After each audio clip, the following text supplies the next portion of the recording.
제205강입니다. 442페이지 2009-228입니다. 판례가 굉장히 추상적이어서 굉장히 어렵습니다. 이 이야기가. 근데 뭐 키워드만 챙기고 가면 될 것으로 보입니다. 자, 소유권은 외계 물자의 배타적 지배를 규율하는 기본적 법 질서에서 그 기초를 이루는 권리다. 그래서 대세적 효력이 있다. 뭐 익히 보던 용어는 있습니다. 물권은 배타적 지배권이고 배타적 지배를 하는 거고 대세적 효력이 있고 소유권은 그렇죠.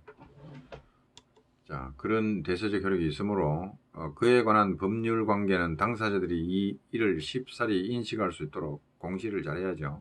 명확하게 정해져야 한다. 자, 그런데 소유권의 핵심적 권능, 소유권의 핵심적 권능에 속하는 사용수익 권능이 소유자에 의해서 대세적으로 유효하게 포기될 수 있다라고 한다면 소유권은 211조에서 규정을 하고 있죠. 소유권의 핵심적인 내용은 211조 소유자는 법률의 범위내에서 그 소유물을 사용권능, 수익권능, 처분권능이 핵심 권능입니다. 이거 말고도 다른 권능도 있을 수 있겠지만은 이게 핵심적인 권능인데 특히 처분 권능도 중요하지만 사용 수익 권능도 소유자에게는 굉장히 소유권의 핵심적인 내용 중에 하나입니다.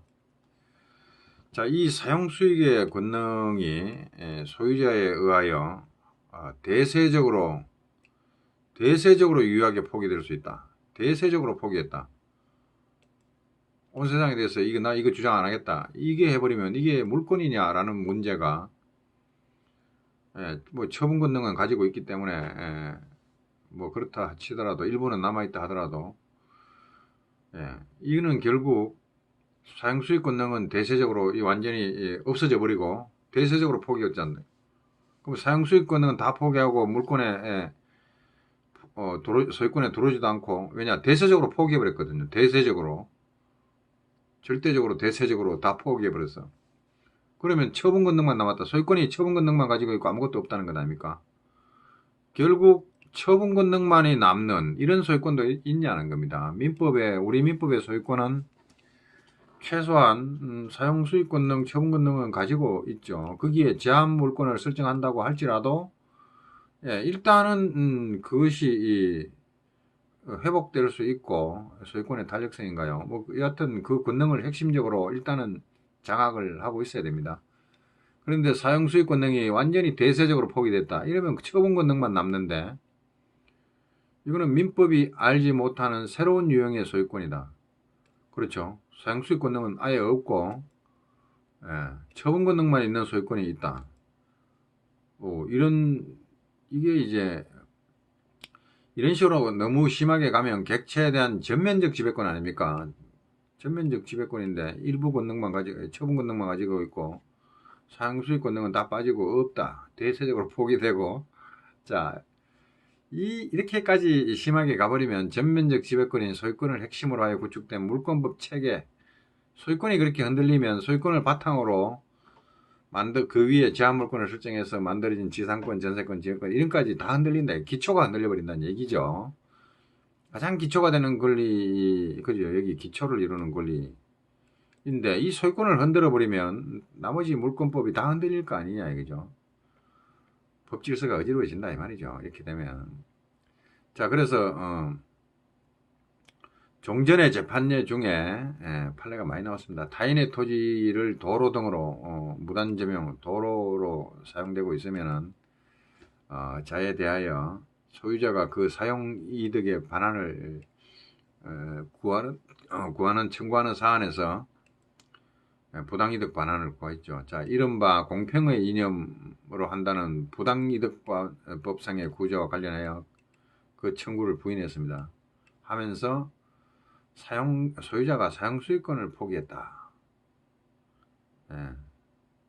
사용수익권을 포기했는데 무슨 손해본 게 없다. 사용수익권 포기하니까 뭐 손해볼 게 없죠. 이익을 취할 권리 자체가, 권능 자체가 없는데 처분 권능만 가지고 있지. 자, 이런 식으로 예를 든 예가 많다 이거죠. 근데 이것을 지금 판례 변경을 하자라는 게 아닙니다. 이것의 위험성만 경고를 하는 거죠. 그러나 그 당부 옳고 그러면 변론으로 하고 결론이 어떻게 타당한지는 일단은 모르겠지만은 최소한 그러한 논리는 소유권의 내용을 장래를 향하여 원만하게 실현하는 것을 내용으로 하는 소유권 보호를 위한 원초적 구조 수단인 소유물 반환 청구권 등 물권적 청구권과는 무관한 것으로 이해돼야 한다. 예. 그러니까 이 말은 물권적 청구권이란 말을 가지고 온 거는 최소한 물권의 성질은 잃지 말도록 물권적 청구권, 그러니까 물권적 청구권이라고 말한 거는 물권의 영역에서 물권적 청구권을 포기했다 뭐 라는 식으로까지 비약하지 말라는 얘기죠. 예. 물권적 청구권은 뭐 알죠. 예. 뭐 점유권에도 있지만 소유권에는 소유물 방해 제거 방해 예방 청구권, 그 다음에 213조 소유물 반환 청구권 이런 것들이 물권적 청구권이죠. 물권을 보호하는 수단이죠. 예. 뭐 물권적 청구권을 포기했다든지 이런 의미는 전혀 아니고 물권적 청구권과 무관하다. 그럼 물권과 무관하면 뭐냐 채권적 관계밖에 남는 게 없죠. 물권적 청구권과는 관계없고 채권적 청구권에서 뭐 채권적으로 어떻게 효력을 미치는 권리 정도로 이해해야지 사용수익권의 포기가 안 된다는 게 아니라 사용수익권을 포기할 수 있죠. 그러나 이는 채권적 포기일 뿐이지 물권의 본질인 어떤 물권적 청구권을 어떻게 포기했다든가 이런 식으로 비약하면 안 된다 이거죠. 과거의 재판례가 뭐 그렇게 판단한 건 없습니다. 그냥 막연하게 사용수익권을 포기했기 때문에 손해본 게 없고 따라서 부당이득이 성립하지 않는다. 그래서 도로를 무단으로 점용한 데 대해서 부당이득 반환 청구하면 다 기각당했다 이거죠. 거의. 자, 그 소유자가 기각당했다 해가지고 사용수익권을 포기했다는데 사용수익권 포기했다 하더라도 채권적으로 채권법적으로 그렇게 포기할 수는 있겠지만 물권의 핵심 내용을 해치는 그러한 데까지로 비약하지 말자. 그러니까 여기 1번 항목에 길게 썼지만 그 내용은 물권법 영역은 건드리지 마라 이거죠. 결론이 어떻게 나오더라도 왜냐 이 물권이라는 거는 물권 법정주의에 따라 가지고 물권이 소유권은 최소한 사용수익권 등 사용권 등 수익권 등 처분권 등은 가지고 있어야 되는데 이 사용수익권 등을 채권적으로 포기한다 이거는 가능하다 이거죠. 그러나 이 물권적 청구권 자체를 배제하는 정도로 심하게 사용수익권 등이 대세적으로 유효하게 포기돼 가지고 대세적으로 유효하게 포기되면 소유물 반환 청구를 할 수가 없죠. 예? 대세적으로 뭐 사용수익권 등을 다 포기해버리면 점유할 권리 자체가 없지 뭐 처분권 등 팔아먹을 수 있는 그 권리밖에 권능밖에 남지 않는다. 이렇게 되면 이 물권적으로 포기해버리는 겁니다. 대세적으로 포기한다는 게. 근데 그렇게까지 비약하지 말자 이런 얘기입니다. 그래서 결국 1번 항목에서 제가 챙길 수 있는 관념은 뭐냐면 물권법과 채권법은 구별을 해야 한다. 준별하고 뭐 부당이득을 구했을 때 뭐 손해가 없다. 뭐 사용수익권을 포기했다. 이런 이유까지는 좋은데 그것을 채권법 영역에서만 국한해가 부당이득법, 채권법에 한해서 채권법의 울타리 내에서 그렇게 판단을 해야지 그것이 물권 법정주의가 엄연히 작용하고 있는 물권법의 체계를 흔드는 물권적 청구권으로 비약하는 그러한 해석은 하지 말아야 그죠. 근데 과거의 판례가 그렇게까지 노골적으로 표현한 게 없기 때문에 이 정도에서 다 봤습니다. 어쨌든 간에 사용수익권 등 포기, 부당이득 반환 안 된다. 다 좋은데 그것이 물권의 본질을 해치는 데까지 비약하면 안 된다. 물권법과 채권법은 엄연히 준별돼야 되고 무엇을 포기했다 하더라도 채권법 영역에서 그게 가능한 얘기지 물권의 본질을 해치는 물권적 청구권을 건드리는 뭐 이것을 혹시 포기했다라든지 그런 식으로까지는 비약하면 안 된다라는 것을 경고하고 있다 이렇게 보입니다. 자, 2번 봅니다. 토지의 소유권자가 그 토지에 관한 사용수익권, 사용수익권은 뭐 채권적일 수도 있고 물권적일 수도 있습니다. 예, 배타적 지배권, 대세적 지배권일 수도 있고, 예, 채권 계약의 당사자 사이에 사용수익 할 권리, 사용수익할 채권, 사용수익하게 해줄 의무, 채무 이런 정도로 채권적 사용수익권도 있을 수 있고 물권적 사용수익권도 있을 수 있죠. 예, 물권적 사용수익권 같은 거는 뭡니까? 지상권, 전세권 이런 거고 채권적 사용수익권, 뭐 임대차, 사용대차 이런 거. 자, 토지에 관한 사용수익권은 점유자에 대한 관계에서 채권적으로 포기는 가능하다. 채권적으로 포기했다.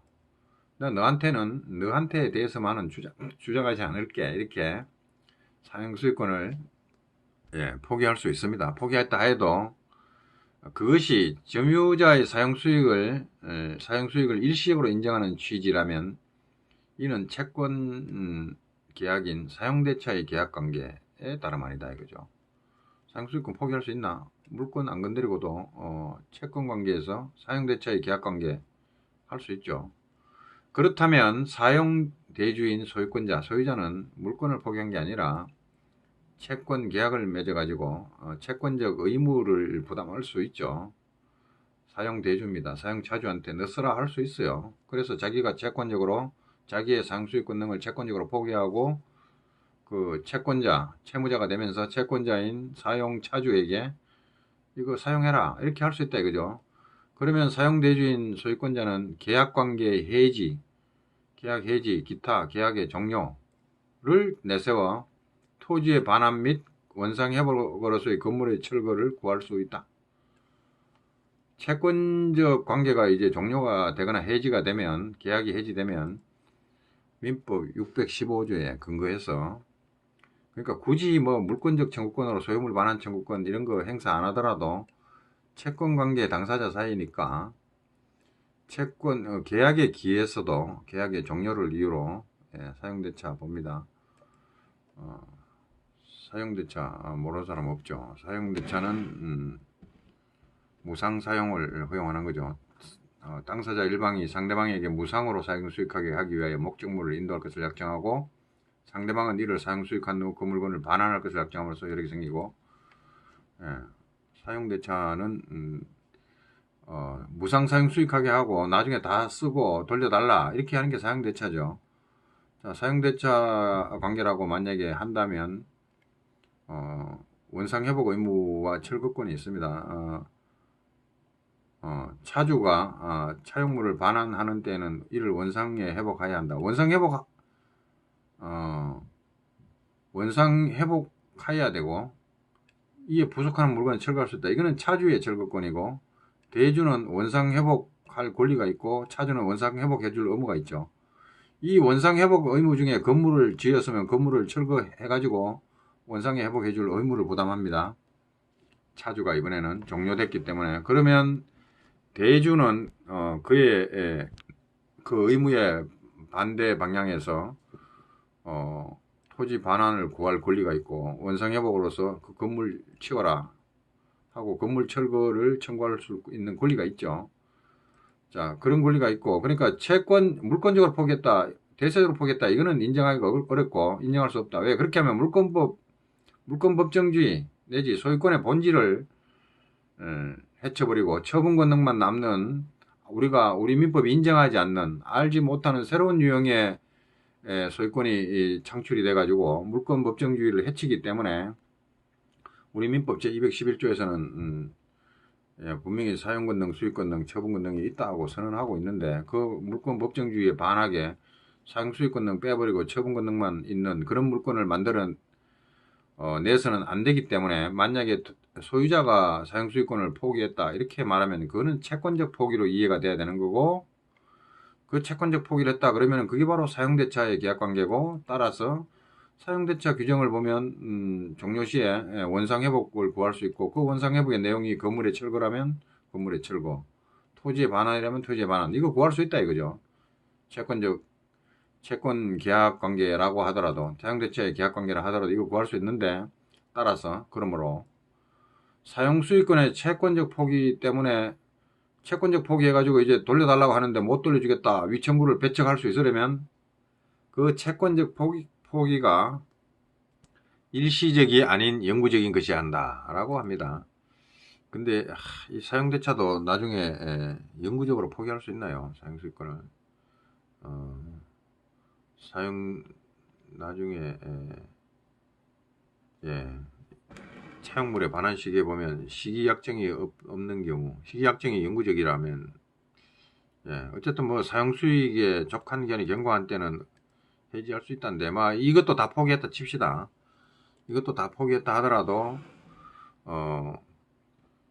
자 이제 사용대차 종료됐다 돌려달라 하는데 못 돌려주겠다 할 수 있으려면 그 채권적 포기가 영구적으로 포기했다라는 것이 되어야 배척이 가능하고, 영구적으로 포기한 게 아니라면 이 청구를 배척하기 어렵다는 얘기죠. 어쨌든 이 항의 지금 주제는 굉장히 어려운데, 이 항의 주제는 자 사용수익권 포기 문제, 포기했다 하더라도 물권법 영역으로 들어오지 말고 채권법 영역에서 이론적으로 다 해결하라, 법 규정에 따라서, 이런 취지로 보입니다. 채권적으로 포기하는 가능하냐? 가능하다. 물권적으로 대세적으로 포기하는 건 안 돼도 채권적으로 포기하는 가능하다. 그러면 사용대차네. 그럼 원상회복할 수 있냐? 계약 해지 종료로 해서 원상회복할 수 있다. 그럼에도 불구하고 그거 못하겠다, 이렇게 청구를, 위청구를 배척하려면 채권적 포기인데 영구적 포기 아니냐, 이렇게 풀어갈 수밖에 없다 이거죠. 그러니까 영구적 포기로 보든 일시적 포기로 보든 간에 다 좋은데, 어쨌든 채권법 안에서 계약관계, 채권적 계약관계 안에서 그 문제를 다 해결하는 겁니다. 물권법 영역 돌아가지고 괜히 사용대차 사용수익권능을 대세적으로 포기했다 해가지고 사용수익권능이 아예 빠지고 없는 처분권능만이 남는 그런 이상한 소유권, 우리 민법에 규정되어 있지 않은 그런 이상한 소유권을 만들어가지고 물권법정주의를 해치지 말고, 죽이 됐든 밥이 됐든 채권적으로 포기했든 일시적 포기했든 영구적 포기했든 돌려주겠다 못 돌려주겠다, 그 모든 문제를 채권법 안에서 해결하시오. 지금 이런 주제로 저는 읽었습니다. 이 대단히 어렵습니다, 판례가. 그 다음에 이제 비슷한 판례들이 또 나오는데 한번 봅시다. 이 과거의 판례 같습니다. 2005다. 어느 사유지가, 이게 지금 개인 소유물입니다. 물권자가 가지고 있는 어느 사유지가 종전부터 자연발생적으로 또는 도로 예정지로 편입돼요. 자연발생적으로 도로 예정지도 아닌데 그렇게 된 적도 있고, 자연발생적으로 막 살다 보니까 그렇게 막 사람들이 다니고 해가 방치해 둔 경우도 있고, 그 다음에 도로 예정지로 편입이 돼가 이제 도로로 될 거다, 이렇게 도로 예정지 곳인가요? 행정 처분을 내렸나 어째가지고 도로 예정지로 일단 행정계획인가요? 굉장히 어렵습니다. 하여튼 자연발생적으로 또는 행정청의 개입에 의해 가지고 도로 예정지로 말뚝박고 막 일어났죠. 그래가지고 그 다음부터 법률상으로 그런 적은 없지만 사실상 일반 공중의 교통에 공용되는 도로로서 사용되고 있습니다. 이제 이게 세월이 한참 돼가지고 막 전부 다 도로인 줄 알고 막 다녀. 근데 알고 보면 사유지야. 자, 그래서 그 토지의 소유자가 스스로 그 토지를 도로로 제공하여 인근 주민이나 일반 공중에게 무상으로 통행할 수 있는 권리를 부여하였다거나, 당신들 권리를 가지시오, 다니시오 라든가, 그 토지에 대한 독점적이고 배타적인 사용 수익권을 포기한 것으로. 그러니까 이 말은 얼른 보면은 이게 사용수익권능을 대세적으로 포기했나? 대세적 포기는 아닙니다. 그게 아니고 자기 혼자 원래 물권자 같으면 자기가 독점적 지배권이 있고 배타적 지배권이 있는데 혼자 사용하겠다라는 소리를, 그걸 포기했다 이겁니다. 물권자가 원래 독점적이고 배타적으로 지배할 수 있죠. 그거 가지고 있는 거, 나 독점적으로 사용 안 할래, 나 배타적으로 사용 안 할래, 너희들도 사용해라 라고 했다고 의사해석을 하는 겁니다. 조금 사회 평화를 위해서 그랬나, 조금 무리한 해석을 한 것 같아요. 어쨌든 일반인들이 막 다니고 있는데 이거 내 거다 하고 다니지 마라 이렇게 하려니까 동네 시끄러질 것 같고 해가지고 판례가 의사 해석을, 이거 사용수익권을 포기한 거잖아, 이렇게 해석을 해버린 겁니다. 자, 그래서 독점적이고 배타적인 사용수익권을 포기했다. 이렇게 해서 이렇다고 해가지고 이게 뭡니까? 대세적으로 나는 앞으로 사용수익권 영원히 안 갖는 소유권만 가질래, 이렇게 선언한 건 아니다 이거죠. 자기가 당연히 독점적이고 배타적으로 사용수익권을 행사할 수 있는데 독점적으로는 내 쓰지 않겠다. 너희들도 써도 좋다라는 걸 허용했다는 겁니다. 독점적 배타적 사용수익의 포기, 이 말은 예, 당신들도 다녀도 좋다, 사용수익해도 좋다라고 허용했다는 얘기에 반대 측면이 밖에 안 됩니다. 예. 자, 그래서 의사 해석을 함에 있어서는 그가 당해 토지를 소유하게 된 경위나 보유기간, 나머지 토지를 분할하여 매도한 경위와 규모, 도로, 뭐 하여튼 여러 사정, 위치나 성상 등등등등등등을 종합적으로 고찰하여 판단해야 한다. 야, 이 대단히 어려운 문제죠. 예. 하여튼 여러 사정을 고려해 가지고 의사 해석을, 그런 의사가 있었다고 해석을 해버립니다. 이게 뭐 명확히 문서화된 게 아니라 이렇게 해석을 해가지고 부당이득 반환 청구를 기각시켰죠. 자, 그래서 새마을 농로 확장 공사로 인하여 자신의 소유 토지 중 도로로 편입된 부분을 도로로 점유함을 허용함에 있어서 손실보상금이 지급되지 않았으나 이의를 제기하지 않았고, 예, 무슨 생각에서 안 했는지는 모르겠습니다만 이의를 제기하지 않았고, 도로에 편입된 부분을 제외한 나머지 토지만을 처분한 점, 이거 사용수익권 포기하는 거 아니냐, 이렇게 의사해석을 해버린 겁니다. 이런 행태를 보고. 예. 등의 재반 사정에 비추어 보면 토지 소유자가 토지 중 도로로 제공한 부분에 대한 독점적이고 배타적인 사용수익권을 포기했다, 이렇게 봐버립니다. 사용수익권을 포기했으니 손해본 것도 없고 남들이 다닌다 해가지고 그 사람들 때문에 뭐 손해본 것도 없다, 이렇게 되니까 이제 부당이득 청구권이 성립을 안 하는 거죠. 이런 판례들이 많이 나왔다 이거죠. 예. 이제 이런 판례들이 많이 나오니까 이제 이거 좀 심한 거 아니냐 한 게 이 판례입니다. 이 판례가 이제 2009년도 나오면서 채권법에서 해결해야지, 그 물권 법정주의는 건드리지 말고 그 안의 범위에서 의사해석을 하든지, 독점적 배타적 사용수익권을 포기했다, 이 채권적으로 해석하라, 이렇게 이제 경고를 한